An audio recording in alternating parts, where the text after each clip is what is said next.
going on a flight to, I was in Cisco then, Yes. and we were flying to Bangalore. And guess what? The flight was delayed, and I was at the boarding gate back in about 15 years back, or I don't know, long back. And there is Mr. Premji also waiting to board the plane. And one of the things I quickly learned is that if you feel like you should have a conversation, just go ahead and do it. Okay, that's what I do. And most of the time, it just works well, as long as you're respectful. I said hello to him and I said, "I'm from Cisco, we are partners with Wipro, we are doing this." The first thing he says, "Jagdish, I need to ask you this.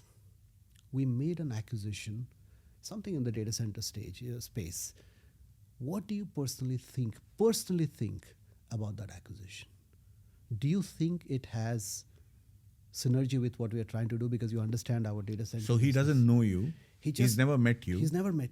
And he is vulnerable enough to, and I am looking, and I had my answer, but there is nothing that a man did not know about an acquisition is made. He's built such a great empire. He obviously knows everything about that. But look at the humility and the curiosity. And that's the curiosity I talked about in Mr. Ratan Tata's post. It's not about what he's done. It's just what he made me feel in those 30 minutes, right? It's that whole feeling. And this man, again, the way he was absorbing what I was saying and responding back to it before the boarding gate was announced, 15, 20 minutes, I said, wow. He had no reason. He could have easily shut off. Not hello and hi and that's it. And a lot of people do that as well. It just tells you that if you can just keep your curiosity meter out. And just because you said Mr. Premji, it came to my mind that he was amazing. And he made me feel like, did he really need my opinion? Or was he trying to, this is what he's doing. He's trying to get vantage points from all the stakeholders of the business. Of course, he has a stakeholder from the employees. Of course, he has the vantage point from the customers. But someone like a partner, he may not have asked that question. There he has another vantage point.